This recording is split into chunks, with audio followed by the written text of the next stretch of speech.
Surprise, motherfucker.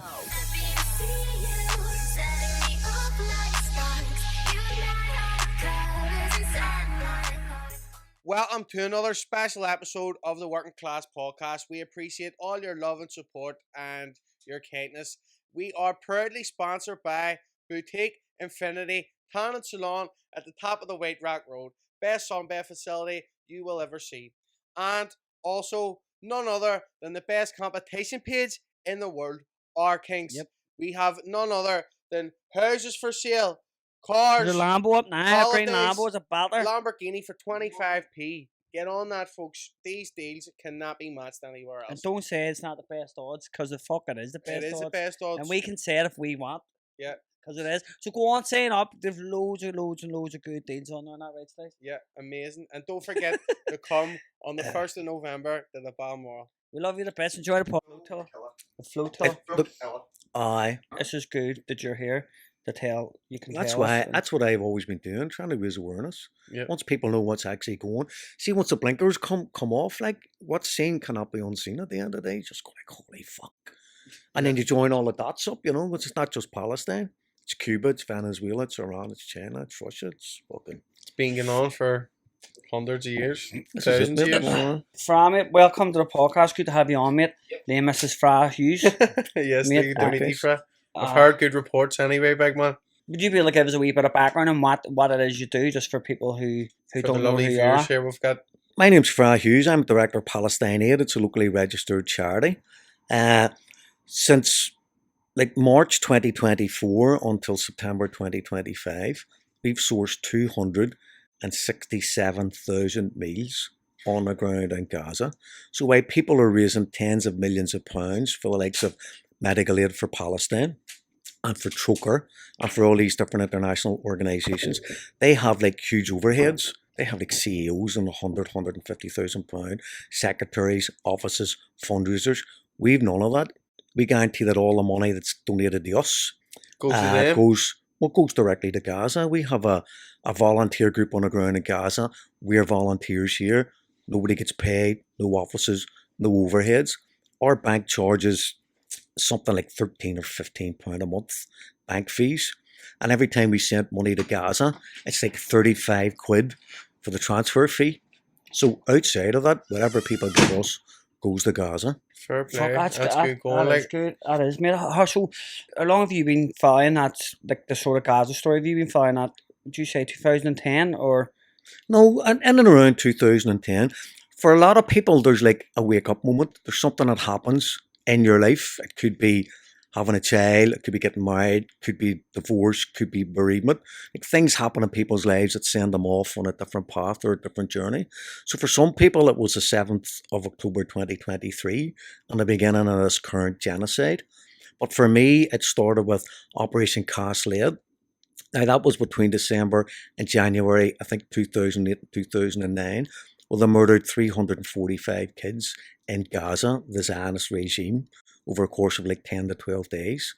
And then I had a boat that was called the Mavi Marmara. So this was one of the flotillas that sailed from Turkey. Now they had like wheelchairs, medical equipment, rebuilding equipment, because every time the bomb and flattened Gaza back in the day, people were trying to rebuild. And like Gaza's been under siege by land, sea and air since 2007. So the Israelis decide what gets in cooperation with the Egyptians. So you've got the Egyptians on one side of Gaza and you've got the Zionist entity on the other. So they decide between them what gets in. So this boat was intercepted on the 31st of May 2010. They murdered 10 people on the boat.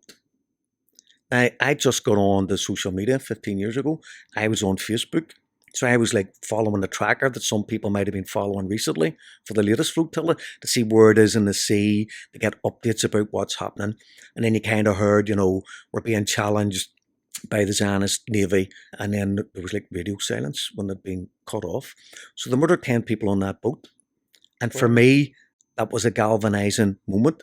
6 months later, I was driving a 13-seater wheelchair accessible minibus along with Tony Upton on George Galloway's Viva Palestina 5 medical aid convoy to Gaza. So we went like Belfast, Dublin, London, London to Paris down to Lyon, over the Alps, down Jesus. to Turin and Milan and Ancona in Italy. Then we got a ferry over to Thessalonica in Greece. Then we went through Turkey. And one of the guys who was murdered on that boat, he was training to be a doctor.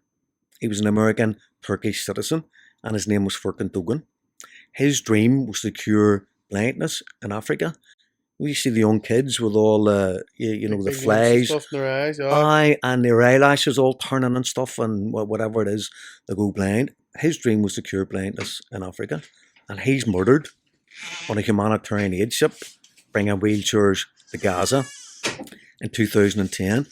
So we stopped at his graveside, and I was able to speak at his graveside, and I kind of said, look, a martyr has fallen. He has dropped the torch. Who will pick it up? And then I left it for 30 seconds, and then I said, I'll pick it up. And here I am, 15 years later, on a flotilla, following in the exact same footsteps of those people who were murdered in 2010. So it shows you the strength of something like that, you know. You were on the flotilla just recently, weren't you? Yep. When the one heading in, was it going to Israel or Palestine?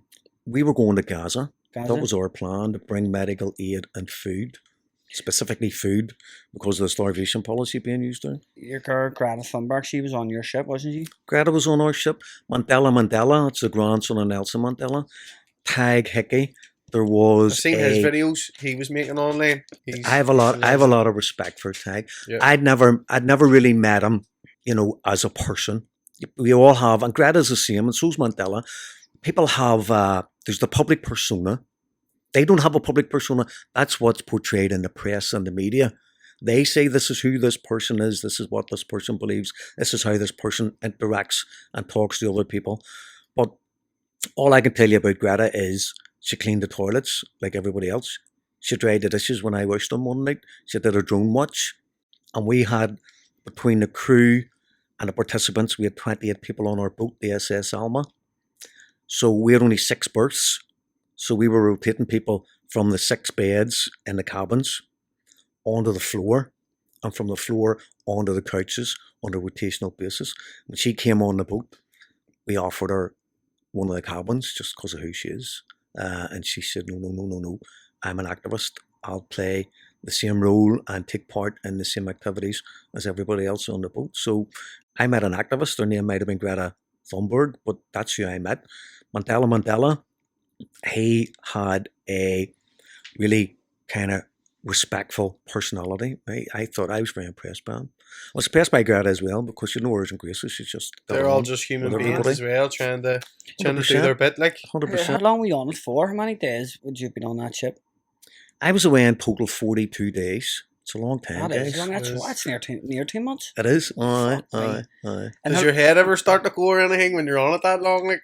No, I was good, because what happened was, before you can get on that global Samud flotilla, you have to do what's called non-violent training, right? The idea is that during any possible interception, because that's what we were going on, there's no way they're going to let us get in, right? So they're going to intercept the boat the same way they intercepted all the previous flotillas, that have been happening since 2007, really.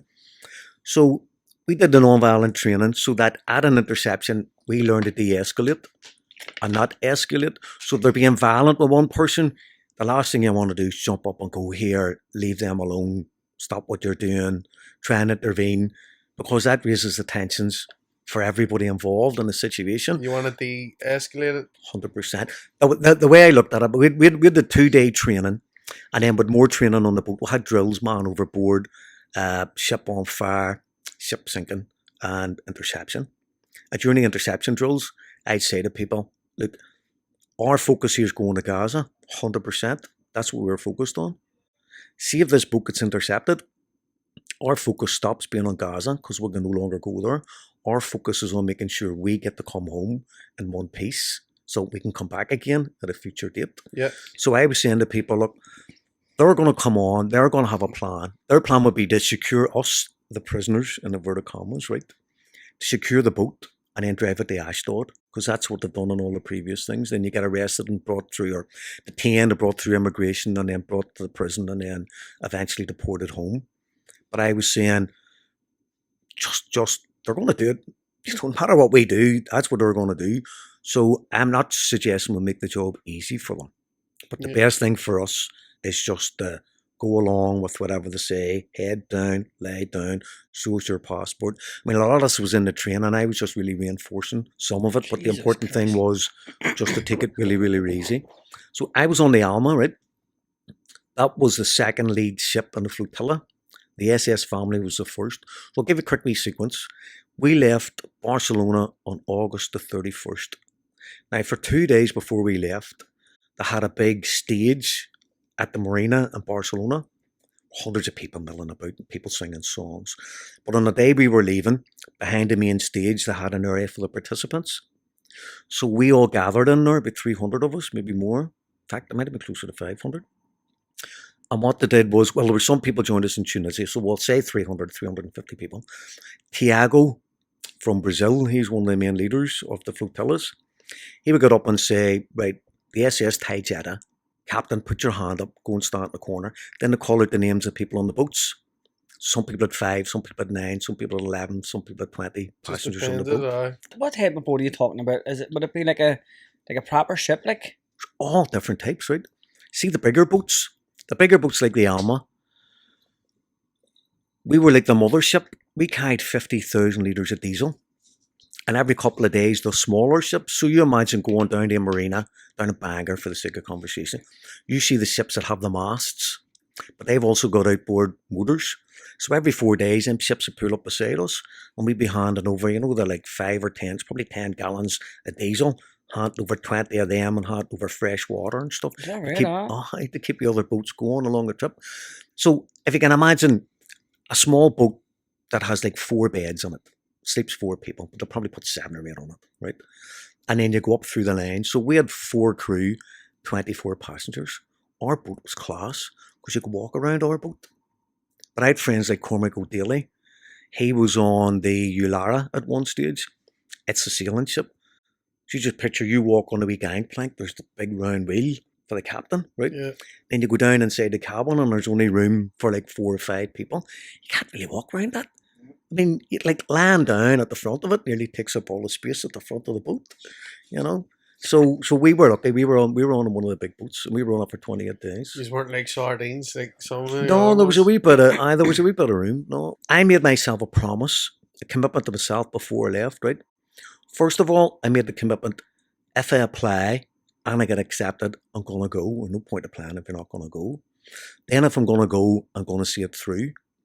And then if I'm going to see it through, my commitment to myself was I won't be the cause for any dissent on the boat. I'm not going to let my personality and, more importantly, my politics become a source of division between people. I'm going to go along to get along. I bite my tongue if I need to. If people ask me to do things I don't feel comfortable with, I'll do it. Because this for the is sake of the cause that you're there for. 100%. It's not about me. 20,000 people applied to go on them boats. How many went? 20,000 people. About 500 in total, I think, in the end. And you all see on the car, like, can you see when you're looking out? Can you see everyone? It's class, mate. Aye. Absolutely beautiful. Aye. How far do you get in before the Israelis come in and start intercepting ships? Or do you get into Gaza, like? Well, we've got... They'd intercept you in the water before you would reach her. International waters. Well, we're kind of thinking before... Most of those flotillas, I mean, the one I talked about with the Mavi Mamara, I think it had 15 ships, right? I'm not 100% sure. But the last couple have all been like one ship at a time. It's tokenism, but it's challenging the siege. It's trying to raise world global awareness about what's happening to the indigenous people, Palestinian people in Gaza, right? Now, this was huge. This was like 51 boats. This was like, they're going to struggle to stop all these boats. Yeah. So we were told in our training that you have a yellow zone, an orange zone, and a red zone. So the red zone's where you're most likely to be intercepted, which is up to 100 nautical miles from Gaza. So that's like the last day and a half going in towards Gaza that you're most likely to be intercepted. But as you're going towards that, then we had like drone watches. It started off at midnight, finished at 6, and it started at dusk and went on to dawn. So we're starting at 8 o'clock at night, finishing at 7 o'clock in the morning. 3 people on a drone watch 2 people upstairs, 1 person downstairs. And when you say drone watch, it's just watching out for drones, basically. Like, is that what you We're mean? watching out for an attack at the end of the day. Aye. Anything like They could could come just, your they could way. just drop a bomb on you. Like, Yeah. Well, that's exactly what happened. Is it, eh? Aye, when we left, so we left Barcelona, right? My partner Pauline, I've been with her 22 years, right? And I've been to Gaza on previous convoys. Now, I've been in Iraq, been in Iran, been in Venezuela, been in South Africa, been in Lebanon, been in the occupied territories of the West Bank. I've been in the Donbass.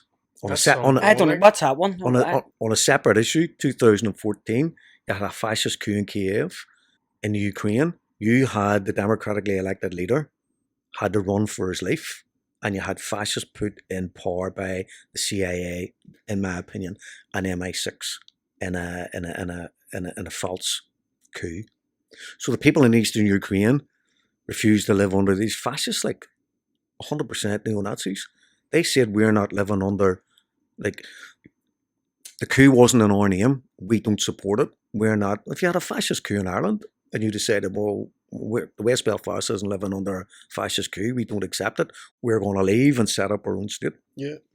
So I believe that the people in the Donbass who are fighting for separation, liberation against fascism is exactly the same struggle as the Palestinians have fighting against the fascists in Tel Aviv and in the Knesset in West Jerusalem. I've travelled quite a few places, right?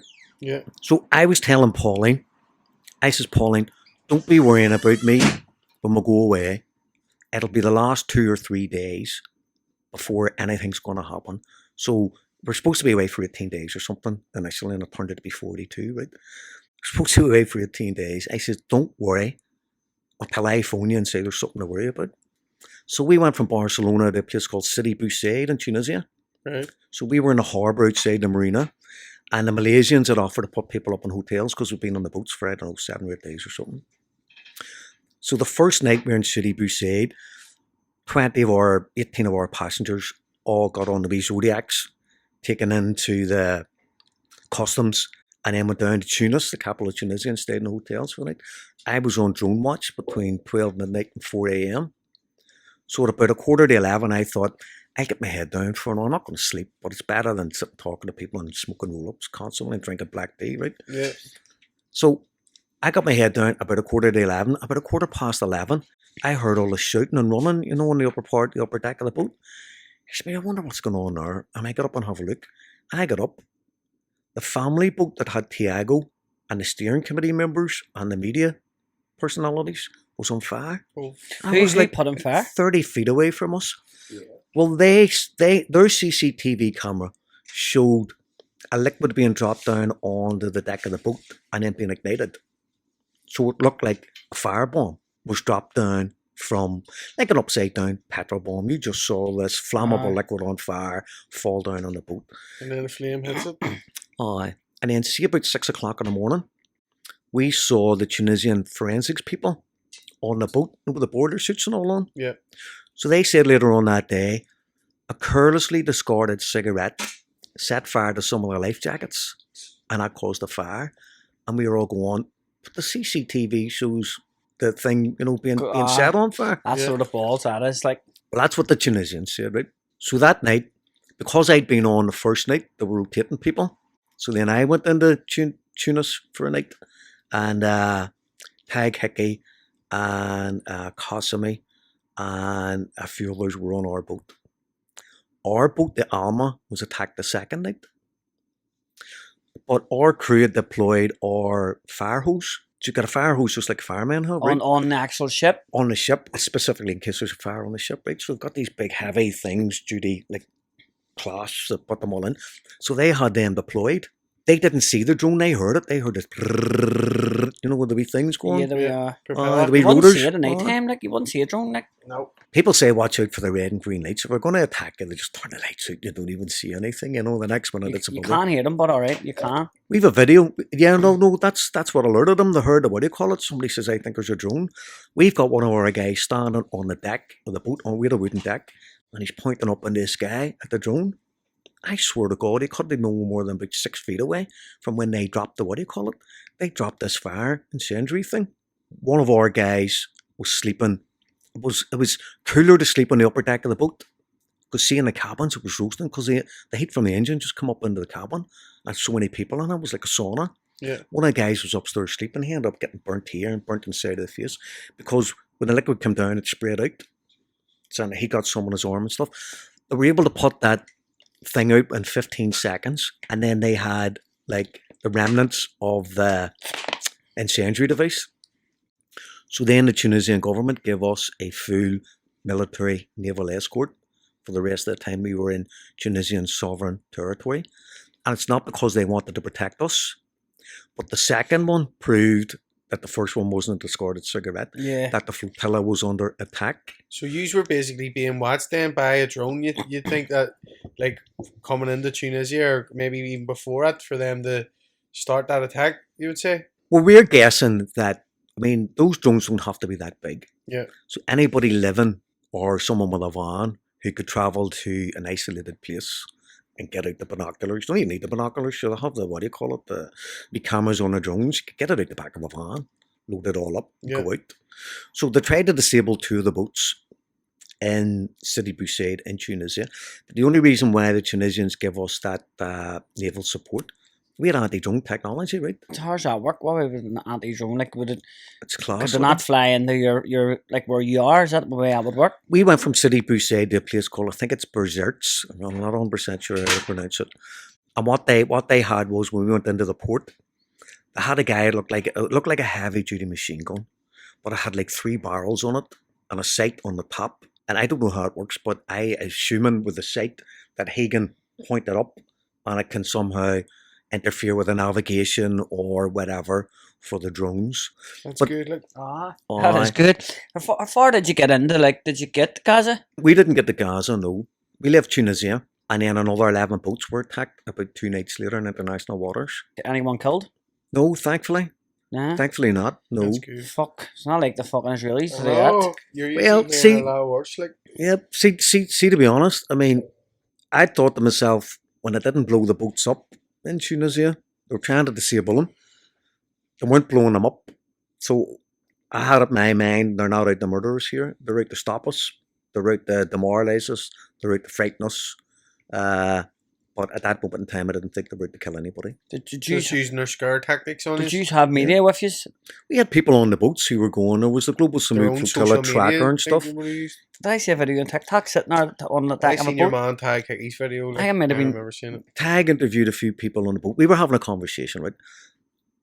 And I'm sure, forgive me for saying this, but I said to Tag, you have a big platform. I says, they're going to paint everybody on this boat as a terrorist. We need to humanise the boat. You want to be interviewing people and putting it out there that he's a doctor, she's a nurse, this person's got like 5 grandchildren, this person's 74, whatever. You know, and Tag did some brilliant stuff in and around that. He interviewed like a lot of people on the boat and put the human face of like who we were and why we were there.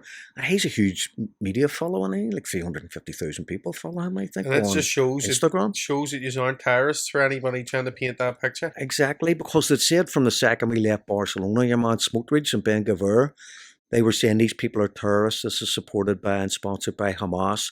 We're going to treat these people as terrorists. See, when we get our hands on you, you're going to jail. You're going to the deepest, darkest dungeon in Israel for the next lot For of just months. or trying to whatever. bring food and aid to people. What Like I did said, you have? Like, it's with you? insane. Was it baby food and all? We baby, yeah, that's exactly what we had. We baby milk with pasta, with rice, with tin, non-perishable tin stuff. Now, remember, we're not commercial vessels. Yeah. We used every space we could find. You see where they had like couches like this on the boat? When you lifted up the seating covers, there were wee wooden lids. So you lift that up and there was space in there. It's great the way the Stuff boats to are built, go. actually. There's loads of space in them. We filled that all up, like filled it up with water, we filled it up with food, filled it up. Didn't have that much medical stuff, but I mean, it's proper medical kit they need. It's not bandages. Yeah, you know. did they get any of the food in the Gaza, or did it get Well, taken away? nothing got in because just to finish the story off, right? Like these 11 boats they attacked in international waters. What happened was people had spotted these drones flying in a circle in and around the flotilla. So someone made the decision that the flotilla come together, right? So our boat, which is one of the bigger boats, we're sitting here. We had what was called a poop deck at the back, so we could look out. And we watched the rest of the flotilla. It was a beautiful sight. all kind of come to anchor in and around we were come to rest. And you see the main mast of lights on them. So if you've got 2 lights, it's maybe 20 foot. If you've got 3 lights, it's maybe 30 foot. Just watching these things go on like, Jesus. Do you know what I mean? Look at all these people. Look at all these boats. It was a stunning sight. You imagine being on a calm sea and you've got the stars above and you're just seeing light after light after light after light and you're going, they're all our people. Yeah. Because we weren't always together all the time because different boats went at different speeds. So sometimes we could be sailing, we didn't see anybody. People then, be trailing behind, people in front of us, kind of thing. Yeah. Do you all speak English, or was there people there that didn't speak any? Well, no, that's a good thing to ask, because there were more than 22 Irish people in total on the flotilla. I thought we'd have an Irish boat. Made sense to me. French boat, Irish boat, German boat, Spanish boat, Italian boat. Did we only one from Belfast? Well, they split everybody up across the flotilla, which turned out to be a cracking idea, because we had 24 passengers from 15 countries. So we had people from Colombia, with people from Mexico, with people from Sweden, with people from South Africa, Ireland. We had somebody from France, somebody from Tunisia. We had a lot of Turkish people. Turkish people are great when it comes to Palestine, like, and Germans and Spanish and a few others. But everybody in our boat, bar one guy, spoke English, so it was great. You know, handy enough. Yeah, well, you're meeting other cultures. You're having to get out of your comfort zone because you're sitting with people that you don't know, different ages, different sexes, different religions, different politics. You learn a lot about other people and their kind of lifestyles and their cultures doing so. You do. You learn a lot about yourself as well. Aye. You learn, as I say, just to be that wee bit more tolerant. You know, I think I had a good rep on the boat, like, because I volunteered for everything. Whatever I wanted to do, tag was kind of the same. You know, So we need someone to go down and help clean out the tanks. We're getting more diesel put in, or we need to store water down there. Hands went up straight away. Whatever you need, we'll do it. Like, were you the only one from Belfast? What was on the? I was the only one from whole Belfast on fleet? that particular boat. There's a guy from West Belfast, Tomas. I think his surname's McCune. I wouldn't swear it. He's a nice guy. I met him in Tunis when everyone was off the boats. I think he was on the Sirius, which was like a really old, 100-year-old wooden boat. You know, if they were doing parts of the Caribbean, See, that's what I'm thinking. I wouldn't be surprised to see that boat on it. You know, when you're saying like ships, that's the ones I'm imagining, like the big wooden ships with the big wooden fucking. That's what the they big, had. the There big were wooden handles. one or two on the Adara, and I think the Sirius. These are all like pirates saying. Yeah. Without the eye patches. So did you get any? There's no whiskey or nothing on them boats. Nah, nothing like that.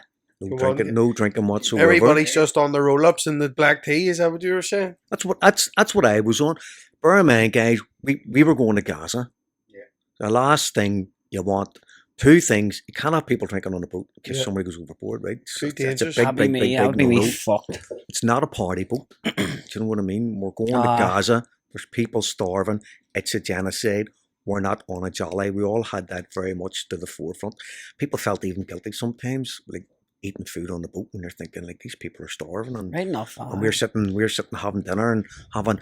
But we had a conversation around whether or not people could have a bit of crack and relax and just enjoy themselves, you know, because like we're human at the end of the day. Like we're on a humanitarian mission to try and bring. For me, I'm going to speak for myself.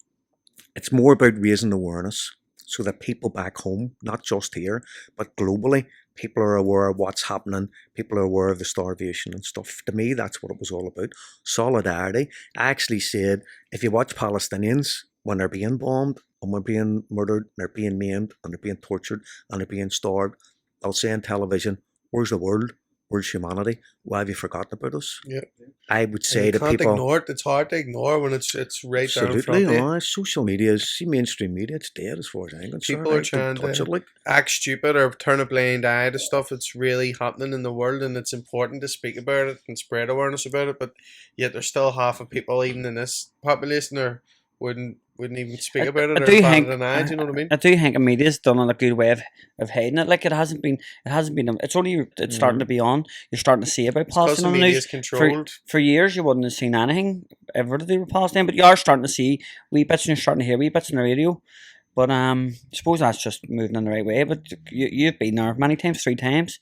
I'm sure you've seen. I've been in the West Bank 3 times, and I've been in Gaza I was once in the convoy in 2010. I tried to get in on the second one in 2014, but we only got as far as Aqaba in Jordan. You're at sea for like so many days with all these different people that you don't know. Like, you're obviously going to get up and do what's asked of you, or kind of like anything that needs to be done. Because sure, what else are you going to do anyway? You're just sitting on the boat, and that. It's supporting the volunteers, well. It's Yeah. important to kind of put out them vibes. Look, we're all in this together. Let's whatever needs done. Let's do it together. Like on the way Yeah. forward. Everyone has to do their bit, like be a team player in them situations. Like, But that's bonding as well. I mean, if Yeah. I'm watching this and someone's drowning, I'm going to have a conversation with them. And if Yeah. you haven't had a conversation with them before, that's the time you're going to have it. Or with 3 people each day designated to do the toilets at like 10 a.m. and 4 a.m. and like 9 p.m. And then what you do is say, right, well, sure, you get the gloves, you get the toilet rolls, you get the whatever, and we'll all go down together, and you're just so it's good.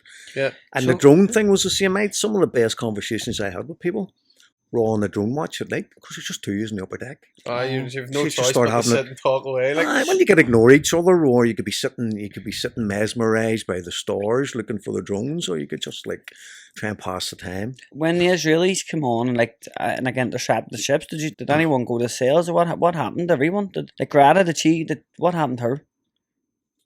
Well, we'll put the story back in a timeline Right. because you're not going to get the ending you're looking for here. We had 11 boats attacked over a course of 3.5 hours. Started at 11 at night, finished at 2:30 in the morning. We saw remember I was saying that we'd brought the flotilla, the fleet to standstill. Yeah. We saw the drones coming over. I saw a drone. It was like a Second World War dive bomber. It just came flying down, hovered above one of the boats. Then you saw the flash, and then you heard the explosion. Now, in my naivety, I thought these were the flashbang grenades. You ever see them in Palestine? When I've they throw seen them them, at people? aye. You hear the bang, or you see the flash, or whatever. So I thought they were just trying to disorient people, frighten people to make them anxious. But what they were doing was they had the drone, and at the bottom of a wee rope was this explosive device. And what they were trying to do was damage the mainsails, the mast that you run the sail up on. Yeah. They were trying to damage them. So they firebombed 2 of the big boats in Tunisia. They were now attacking 10 of the smaller boats, trying to disable them. And there was one boat that had what we believe was a chemical attack with hydrogen sulfate, because they dropped this device and there was a smell of like rotten eggs.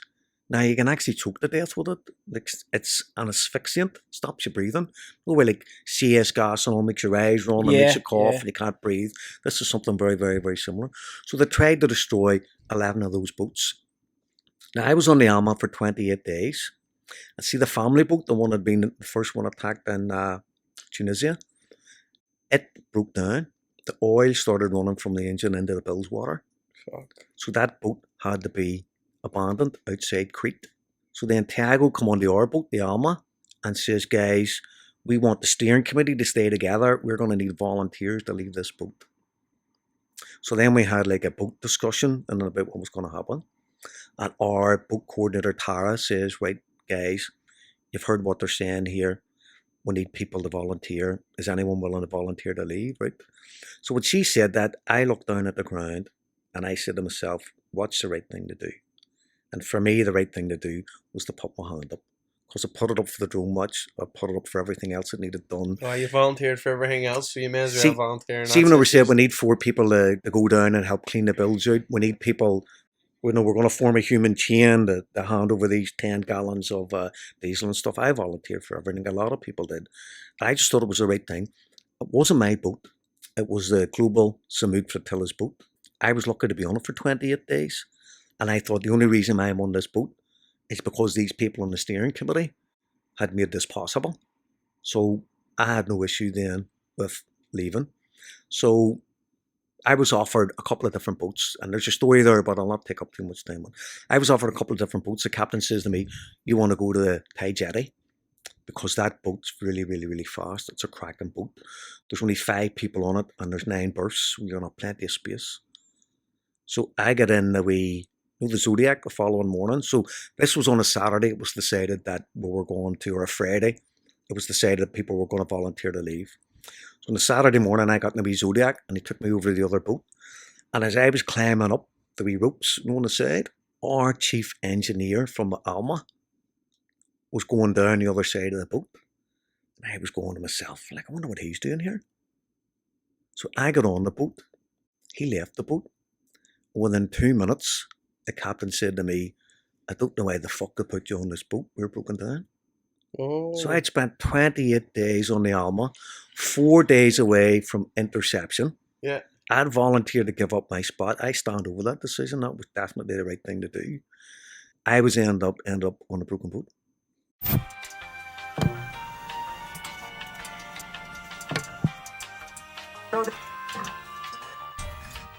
And we're a week away from our first live podcast. Do you think everybody's still going? There's only one way to find out, big man. We need to go and check here, make sure everyone's still coming. Roberto!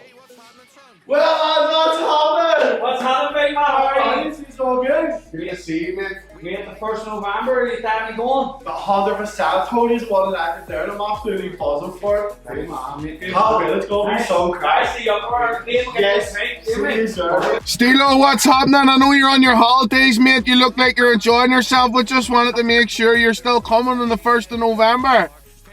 Of course I'm coming, yes, haters. I'm looking forward to it. It's going to be a brilliant night. And we'll all have a gig and a bit of fun. Sure, Mick Callan's loving it, getting to sip save me on a podcast.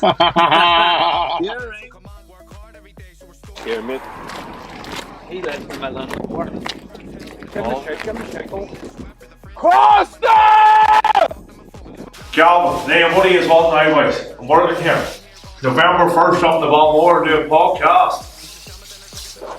I usually be too busy working to go and talk to you young fellas, you know what I mean? I do you young fellas a turn, you know what I mean? To show you what a real worker's like. I'll be there in Balmore November 1st. And there better be women there, boys, or I swear to fuck, I'm not getting on that stage. Right, so who's left then? Mick, I give him a ring. Mick, what's happening, mate? How are you? Oh, good. Just ready to do wee session, boys. Good man, mate. So you still up for the 1st of November in the Balmoral? 100%, them are. Good man, Really mate. wrecking place. Looking forward to it. There's a couple of wee surprises for you. Lads, I wouldn't let this down. I haven't let this down before. Never. Maybe we've messed up in payments, but I haven't let this down before. I'll be here. Good Imagine, man, mate. Mick. There's like all at the bar, mate. So we're looking forward to it. Yes. Where did you go What the from fuck there happens then? then? In the Crete. So the Coast Guard turned up the next day and it says, like the fleet left. I was one of the hardest things I've ever watched. All the other boats sailing off on a Saturday night into the sunset. And I'm sitting there in a broken down boat going like, It's a wee Like, bit of a what putting the- up balls, like, isn't you it? know, I thought this isn't good. Like, but we were told we'll get into this emergency port. Our boat can do 8 nautical miles per hour, and the fleet was only doing 4 because the fleet had to go at the slowest pace of the slowest boat. Right. So we had between 48 and 56 hours to get our boat repaired, get back out to sea, hammer back up to catch them. So we get into this Crete on a Sunday. The Coast Guard came to us on Sunday morning. He says, why are you still here? Everybody else has left. The captain says, well, the starter motor's busted. So we're waiting on the wind to take us into an emergency port. So Coast Guard said, that's all right. Then it disappeared.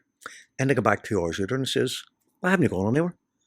The captain kind of went, there's no wind.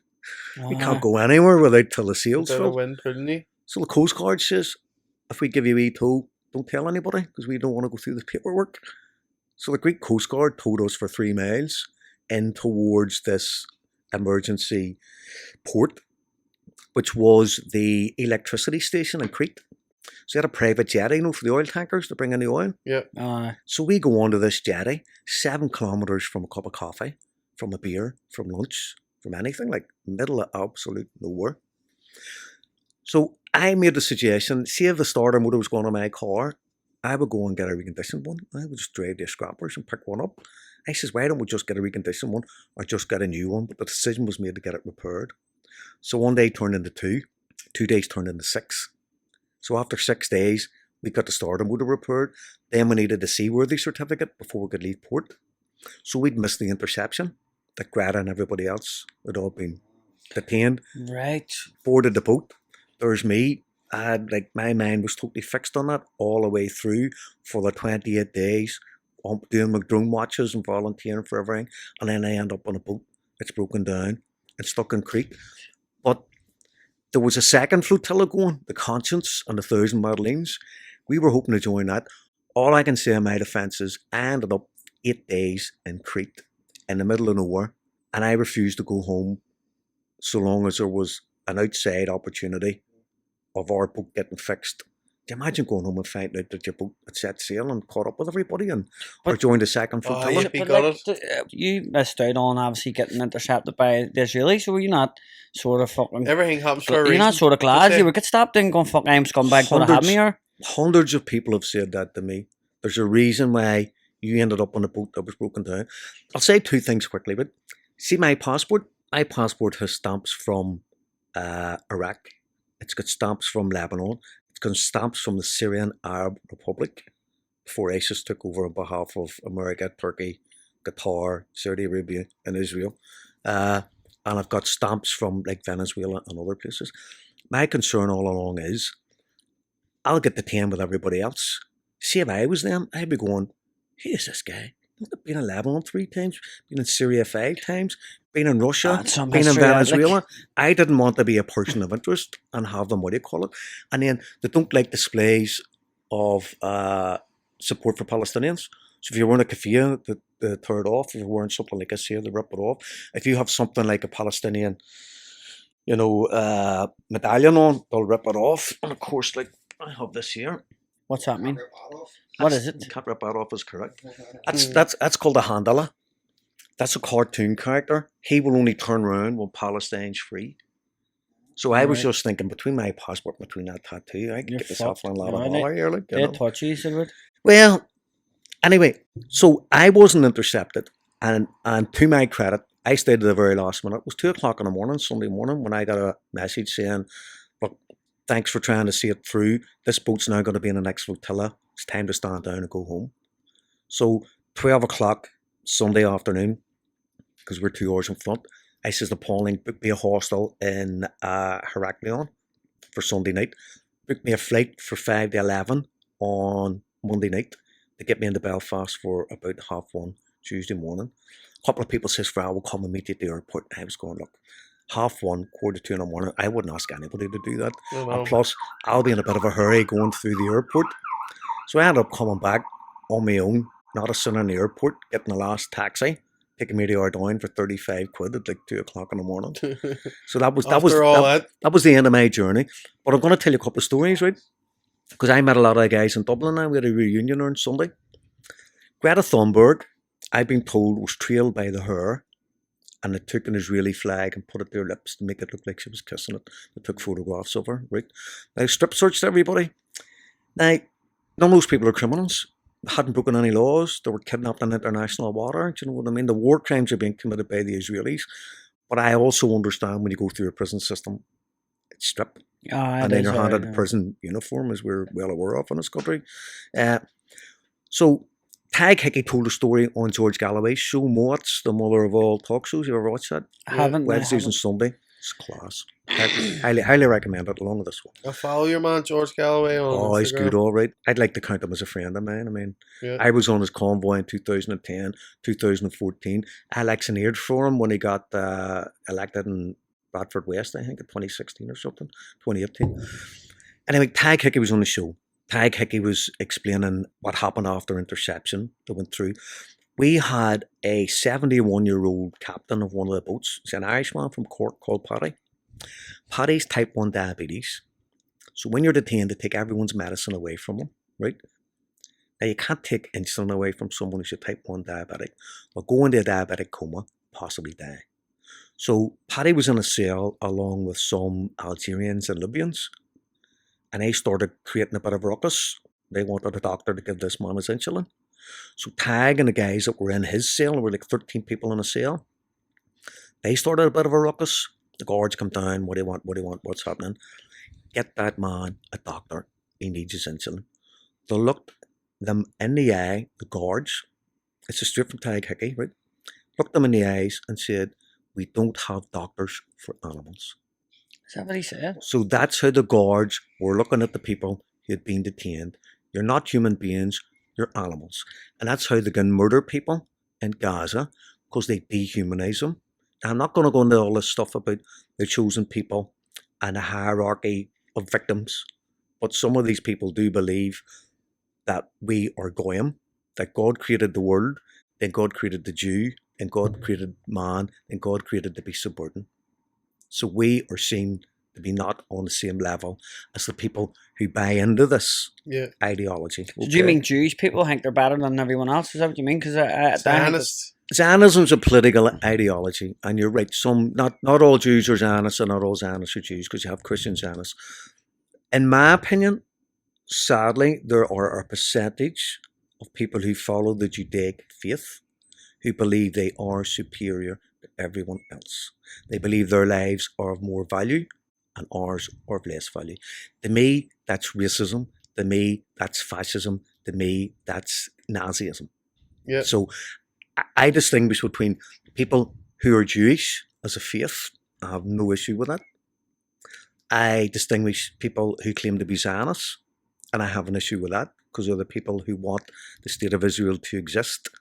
And it was like born in terrorism, exists through terrorism, it expands through terrorism.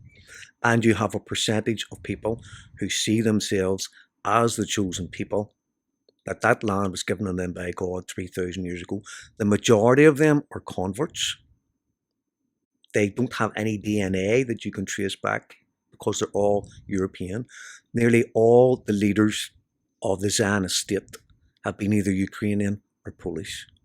In fact, Netanyahu and nearly all the other people in the cabinet have European names that when they go to the Zionist state, they change so that they sound like they're from Israel, from that region. That's crazy, isn't it? So that's one story about him not getting. So, I mean, they started nearly like a cell rat or something, and eventually the man got his medicine. But there's stories of people having dislocated shoulders. There's stories of people being beaten. Now, we were told both at the non-violent training and on the boat in conversations, if you're a white European, you've almost got that kind of white privilege. You know what I mean?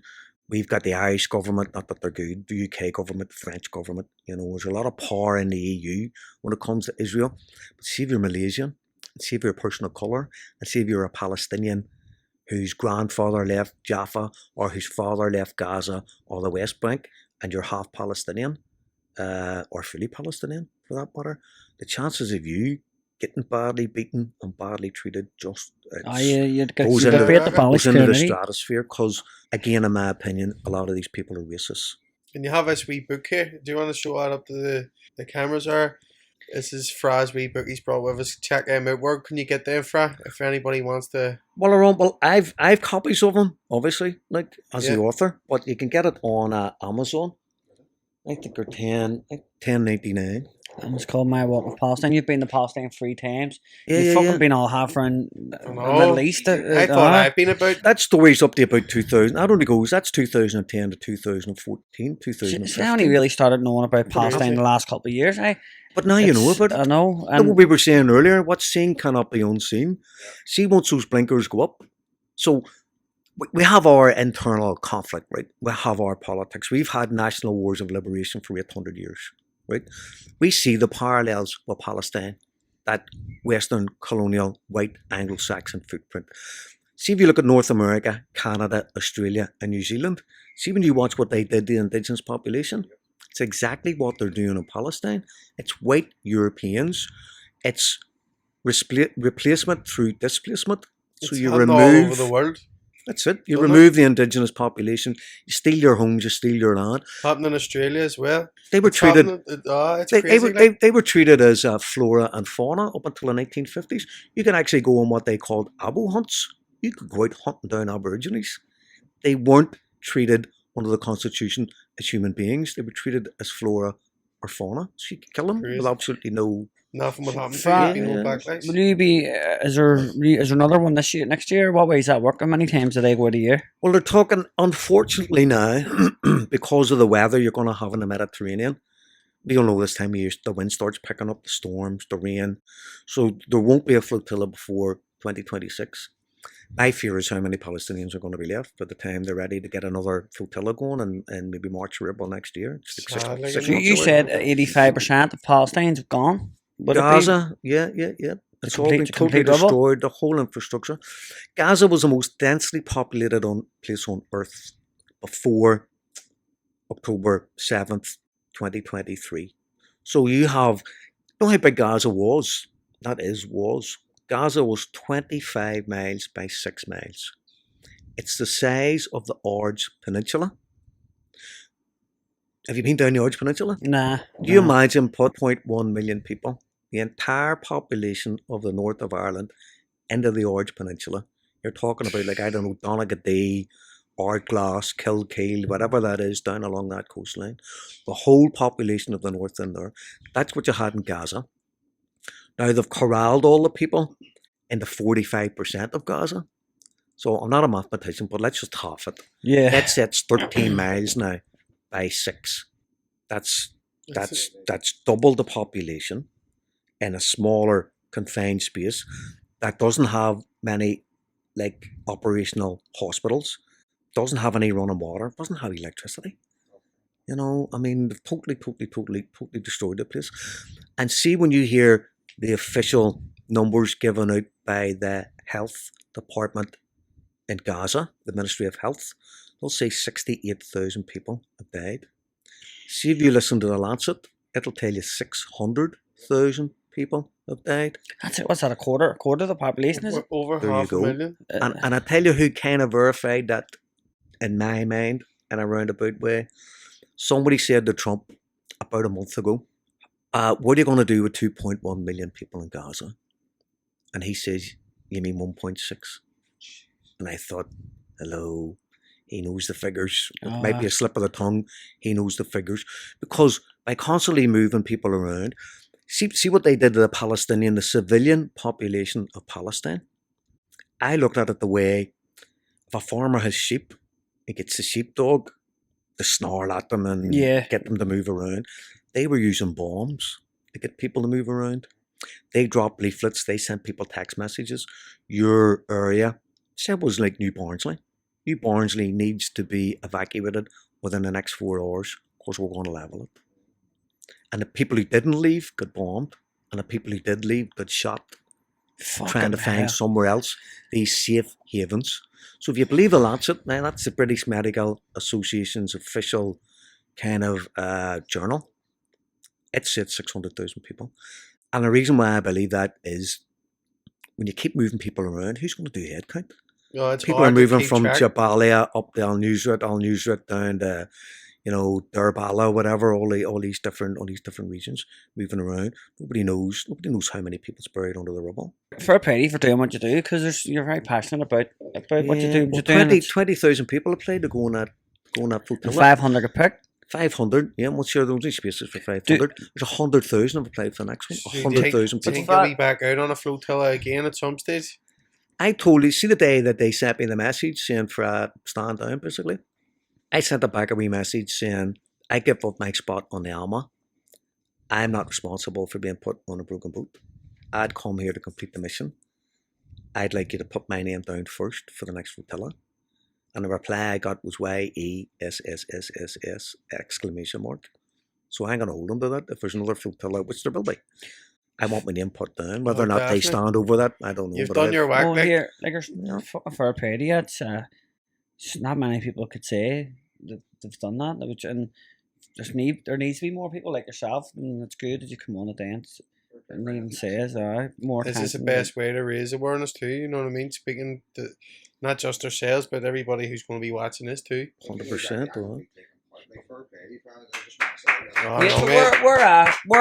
If someone wants to watch your podcast, mate, what's it called? If anyone's interested. Well, thank you very much for it. Well, my podcast is called The Independent Activist.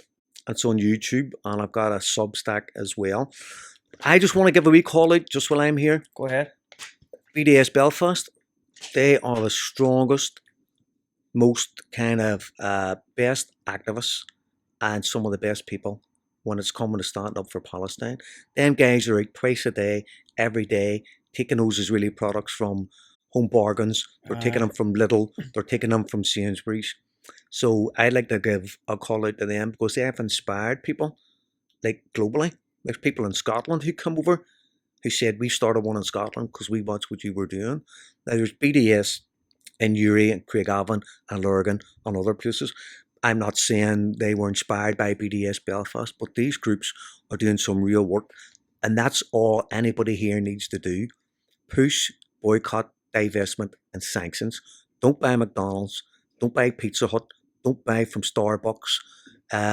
People say, Coca-Cola. well, you've no excuse now after this Oh, year. no. The last 2 times we've been in the airport, we've been walking through He's weird. Him, Starbucks. he walks through and goes, he's funding the genocide. He's fucking shouts it over the shop. I let them know. 100%. Make them feel awkward when they're getting their coffee, you know what I mean? That's It's it. fair the play. pressure on them. I don't know enough. And There's a lot of people in the same shoes as yourself, Gavin, know what I mean, who may not be aware of what's actually happening or what's going on. Right, this is They why I just wanted have- to speak to you today, because it does make you open your eyes and stuff and know there's fucking madness going on in the world and the whole world's turning a blind eye to it. There's people obviously like everyone knows what's going on, but the media are just, no one wants anyone to know. It's not fucking right what's going on. And people think, a lot of people be like, what can we do? We're in Belfast. It is. That's what you do. And you're like, Don't look, buy Israeli goods. yeah, Don't buy. See, if it was me, I wouldn't buy an American good either. because you're supporting it's the same thing. Well, it's American bombs. Israel could not exist without American and British and European support. It's American bombs that are blowing up children in Gaza. So it's an American, Israeli, EU, British war, German war on It's fucking on end. Fuck Benjamin. Netanyahu. Fuck him. Oh, I know he's a scumbag. Like I don't know enough, but I'm glad. Fair play for even saying that, but like being open about how much like you don't know. I know. mean, lad? Like, A lot of us don't. You just see what's on your social media or what might be on the news, but you don't really know in full detail until you actually speak to maybe someone who's been there or done it. Your page, what did you set and all? Did you say what it was called? The independent activist. Right, we'll put the Brilliant, stuff. guys, If anyone brilliant, wants to thank check you. it out, go on, subscribe and give our Fra a follow. He's a good lad and God's you're work. on the right side of humanity, mate. Great side of history too, yeah. Thank you for coming on, mate. You're an Appreciate absolute your gentleman. time. Appreciate you coming. Thank you. God bless.